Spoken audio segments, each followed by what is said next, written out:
Quero começar transmitindo meus sentimentos aos familiares de 5.017 brasileiros que perderam as suas vidas até ontem pelo coronavírus em todo o Brasil. E minha solidariedade também, em especial, aos familiares aqui de São Paulo, de pessoas que perderam as suas vidas.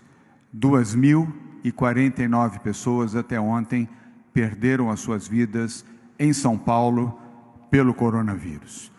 Quero também transmitir minha solidariedade a todos que têm parentes e amigos enfermos e em tratamento neste momento. E quero também me dirigir ao presidente da República do Brasil, Jair Bolsonaro, que hoje pela manhã, numa entrevista coletiva junto ao Palácio do Planalto, citou a mim e ao prefeito Bruno Covas nominalmente. E antes de me referir a essa citação, eu quero dizer ao presidente da República, o mesmo presidente que ontem, indagado por jornalistas sobre as mortes e o crescimento das mortes no Brasil, respondeu: quer que faça o quê? Eu posso enumerar, presidente Jair Bolsonaro, algumas atitudes que o senhor já deveria ter tomado como presidente da República e não adotou. Esta é a resposta do fazer o quê? É fazer aquilo que o senhor não fez. Começando por respeitar os brasileiros que o elegeram presidente da República e os que não o elegeram também. Respeitando pais, mães, avós, parentes e amigos que perderam as suas vidas no Brasil até ontem pelo coronavírus. O coronavírus que o senhor classificou como uma gripezinha, que o senhor classificou como um resfriadozinho. O coronavírus que o senhor minimizou, dizendo que não era importante e que não era grave, presidente Jair Bolsonaro.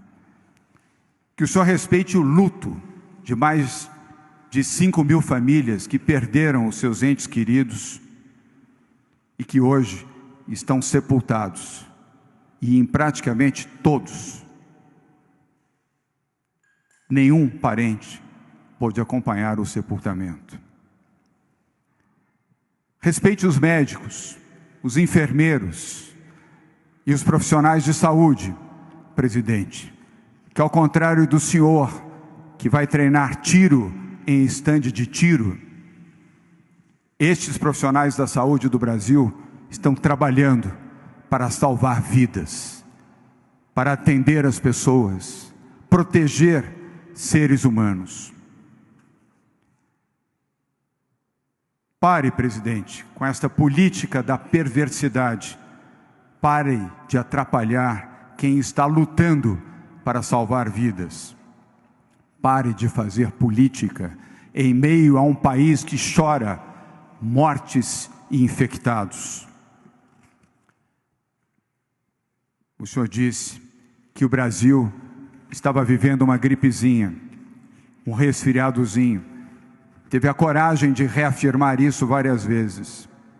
E agora, presidente, diante de mais de 5.000 mortos, o senhor continua afirmando que o país está vivendo uma pandemia de uma gripezinha, de um resfriadozinho?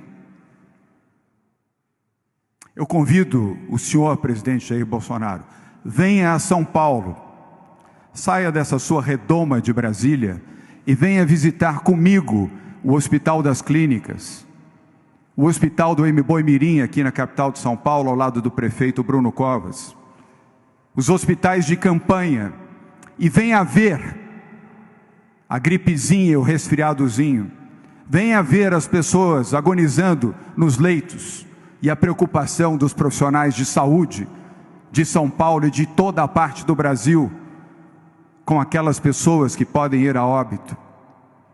E se não quiser visitar São Paulo, presidente, por medo ou por qualquer outra razão, vá a Manaus. Vá ver o colapso da saúde em Manaus. Vá ajudar o governador do estado do Amazonas e o prefeito da cidade de Manaus, no mínimo, sendo solidário e estando presente para ver a realidade do seu país, não a sua realidade do estande de tiros, onde o senhor foi ontem celebrar, enquanto nós choramos mortes de brasileiros, presidente Jair Bolsonaro. Saia da sua bolha, presidente Bolsonaro. Saia dessa sua fábula. Saia do seu mundinho de ódio. Não frequente apenas o seu gabinete de ódio. Percorra hospitais.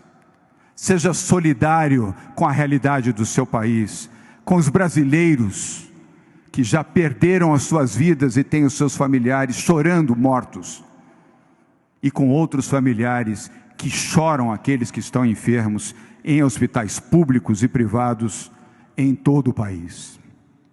E por fim, presidente Bolsonaro, o senhor que gosta de tratar tudo como números e acha que a vida é um número, eu felizmente, como brasileiro, como cidadão, como governador, mas sobretudo como ser humano, eu não acho que vida é número.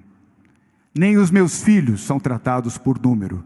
Os meus filhos, presidente Jair Bolsonaro, são tratados pelo nome, com carinho, com amor e com afeto. O mesmo carinho que eu dedico na minha função, trabalhando de graça como governador, ao lado do prefeito Bruno Covas, ao lado de dezenas, centenas, milhares de pessoas que em São Paulo e no Brasil estão trabalhando para salvar vidas. A vida, presidente Bolsonaro, não é um número, é sentimento. E eu espero que o senhor ainda possa resgatar o seu sentimento para ter um olhar de compaixão pelo seu país e pelos brasileiros.